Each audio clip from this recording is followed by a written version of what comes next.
let me tell you about a student named Mason. Mason is a fourth grader. He is very smart and hilarious. He cracks the best jokes. And he loves talking about rocks, all the different kinds of rocks. You name it, he knows about them. Just an overall delightful student, except for one problem. Every week, there's a new behavior slip. He's out of his seat, he forgets his homework, or he talks non-stop in the classroom. Then the teacher comes to you and says, "Hey, we got a problem with Mason, and I think he might have ODD because he just does not seem to care about the classroom rules." But here's the thing that teacher wasn't seeing. Mason actually does care, and he is trying really hard. But his problem isn't motivation, it's regulation. And in Mason's case, like so many other students on our campuses, what looks like defiance is really dysregulation. By mid-year, Mason's grades are dropping. He's getting pulled from his specials classes. He's spending lunch in the office almost every week. And something has to change. And when mom comes up to the campus to have a meeting, she says with her eyes full of tears, "He used to love school, but now he cries when it's time to go." Now, Mason is a compilation of a lot of students that I've had over the years. But I'll bet as you're listening, the story reminds you of one of your own students. These kinds of situations hit hard because it's not just an issue of misunderstanding kids. Kids like Mason get trained in school to believe that they are the problem.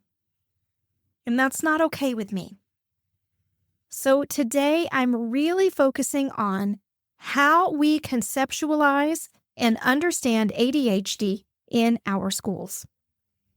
Because if you've ever wondered why there's a student that knows better but still struggles to follow the expectation, or if you've ever felt stuck between what the classroom is expecting and what you know that student is capable of, this episode is going to be for you. Hey, welcome back to the School for School Counselors podcast.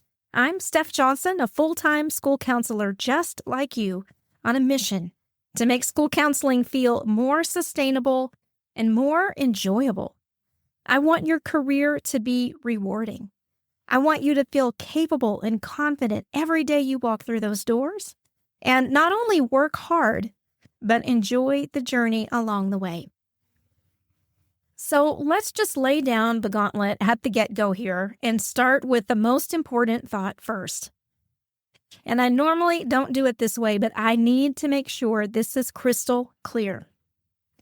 ADHD is not a behavior disorder. ADHD is a disorder of executive functioning. And that is a super important distinction. Executive function is like the brain's air traffic control system. It helps us pay attention to the right things at the right time. It helps us tune out the distractions that might divert our attention. It helps us manage our impulses, start, maintain, and finish tasks, regulate our emotions, organize our materials, and even shift from one task to the next one. In kids with ADHD, that system doesn't develop at the same pace or in the same ways as neurotypical kids.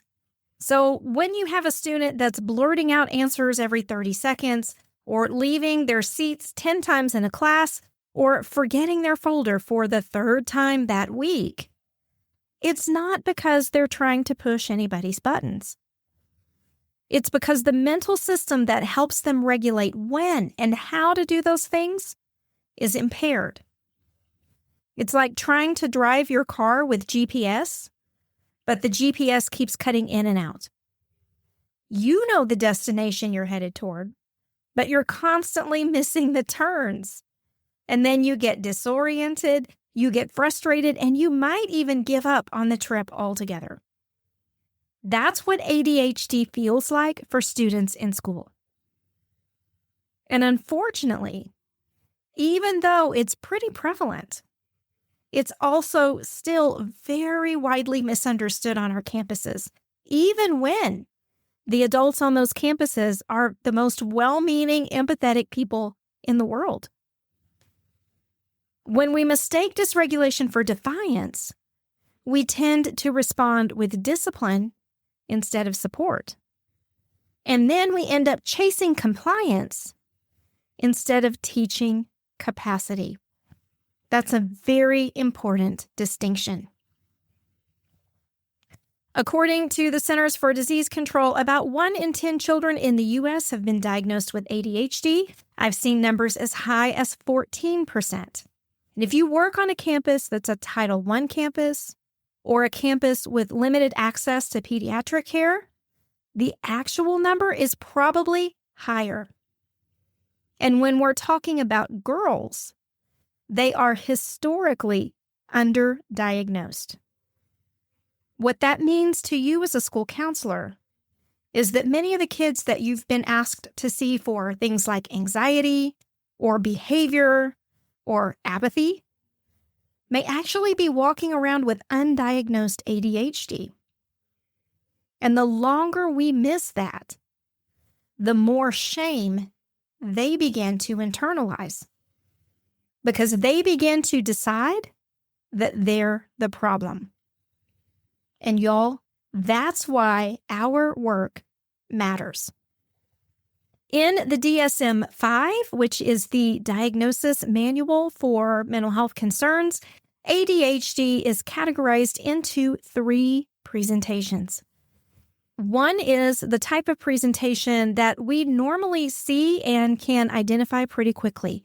And those are students who are predominantly hyperactive or impulsive. These are the kids that are constantly moving and fidgeting and squirming around. They're leaving their seat when they're supposed to be seated.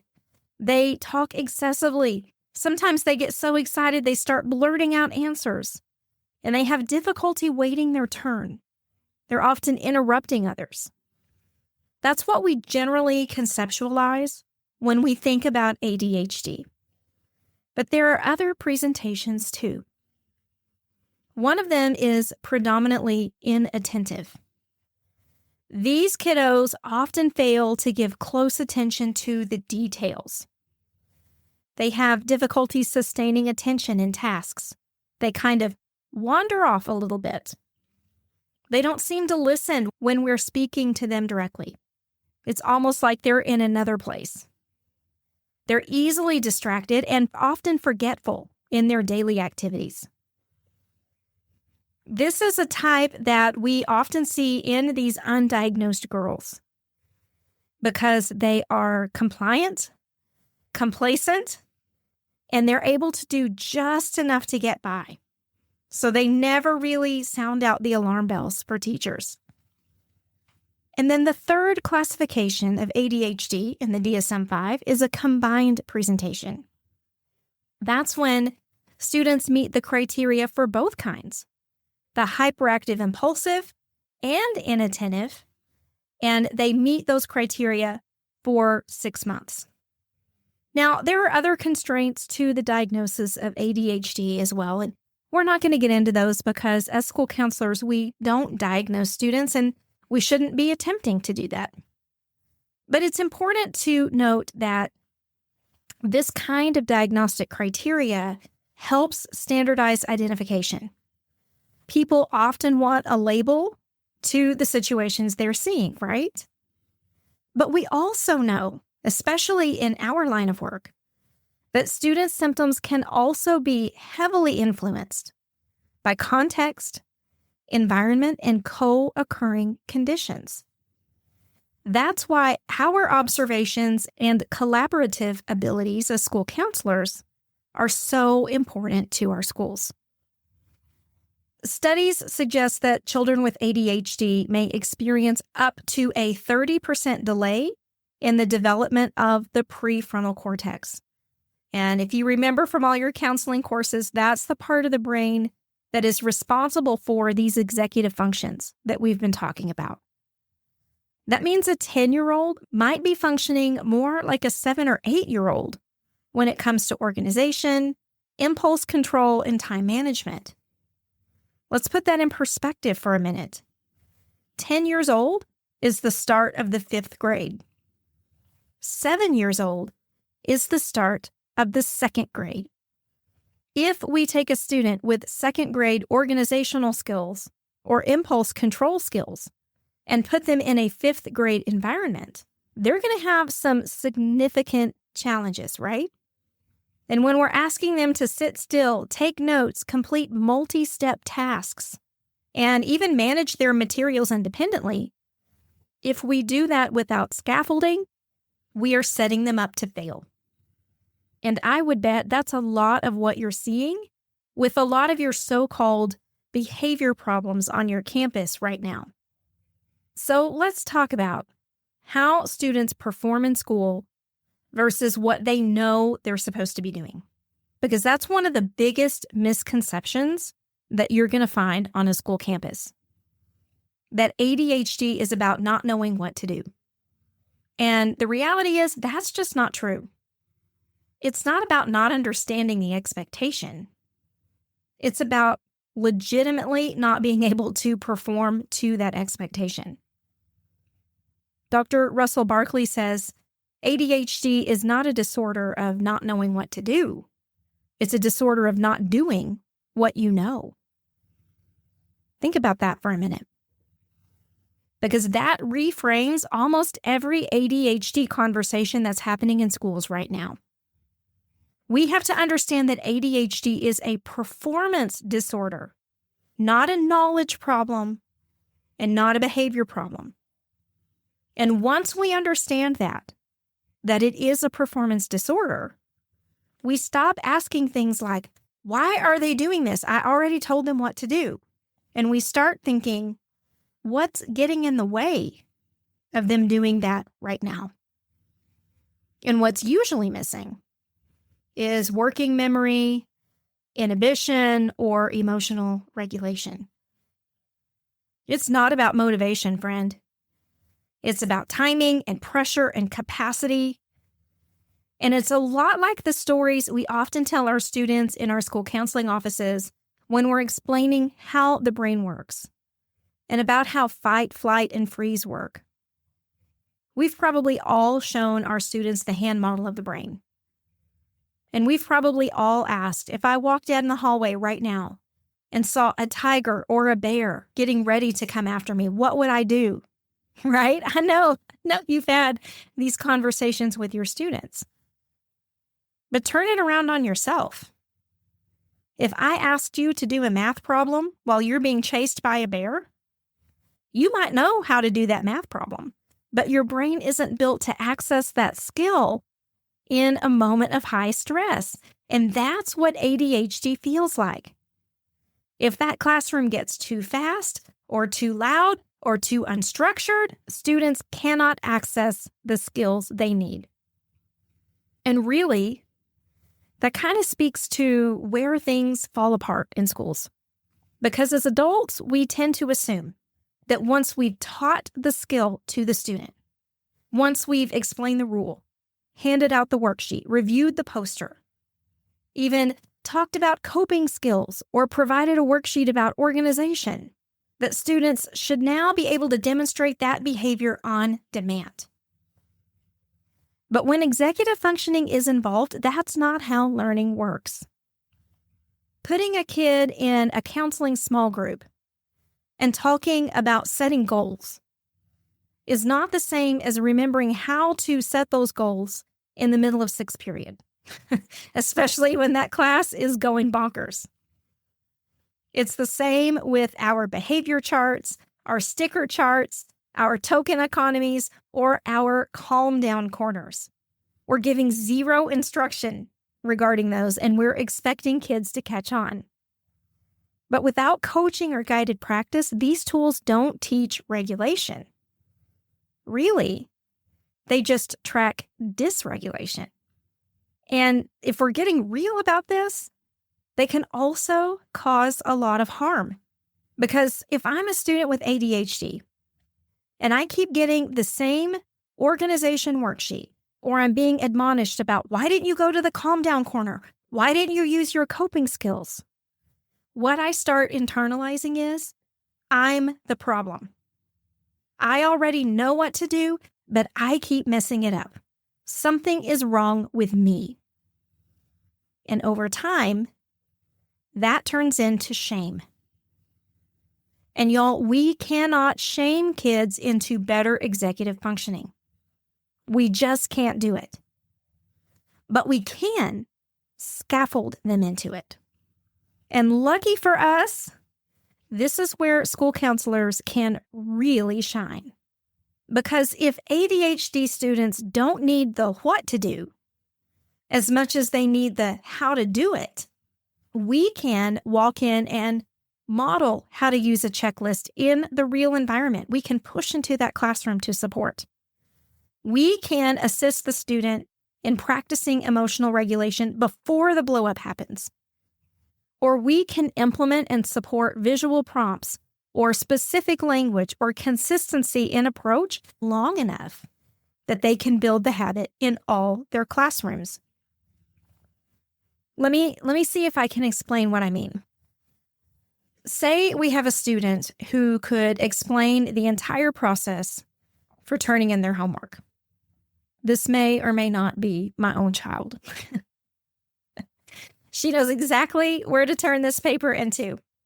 She can tell me exactly when she's supposed to go, where it's supposed to be turned in, and how she's supposed to make it happen. She even had a reminder note taped to her folder. But every day, day after day, that paper stayed in her backpack because she just could not plan it out to make it happen. So we had to practice. We had to act out how that was going to go down. I had to really work on the praise part of the equation instead of the pressure. And we had to loop the teacher in so everybody was having the same conversation.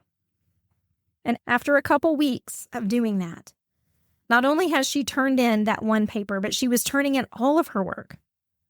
Not because she finally cared more about it, but because she got a bridge from knowing to doing. And that is what school counselors are best at. We should not be the perpetual behavior managers on campus. We're not the SEL worksheet team, but we are connectors. And we can connect between understanding and application, and we can connect between student need and the capacity of the adult in the room. So if you've ever had a student that seemed like they should know better, stop and ask, do they actually have the skills to do better? Or are they stuck in that gap between knowledge and execution? And if it's a gap, then your job is not to remind and nag. It's to support and model and coach. In our School for School Counselors Mastermind, that's exactly what we're working on right now. We're working on building Tier 2 interventions that go beyond behavior plans, collaborating with teachers in a way that does not alienate them, and creating systems that support skill building, not just the tracking of the symptoms. We just held our ADHD Supports and Solutions Masterclass, and that replay is already in our Mastermind classroom. So if that's what you're needing, come join us, because I don't want you to have to figure this out alone, for your sake and for your students. This is too important to let it go. Hey, I'm so glad that you joined me in this episode. In the next one, I'm going to be talking about ADHD through a completely different lens. And it might actually change the way you approach behavior. We're going to be talking about how this one thing hijacks behavior and how to help students that live in a perpetual fight, flight, freeze loop. You are not going to want to miss it. And spoiler, it's related to ADHD. If you enjoyed this episode, make sure you hit subscribe in your podcast player so you can get the next episode lickety-split. And until then, I hope you have the best week. Take care.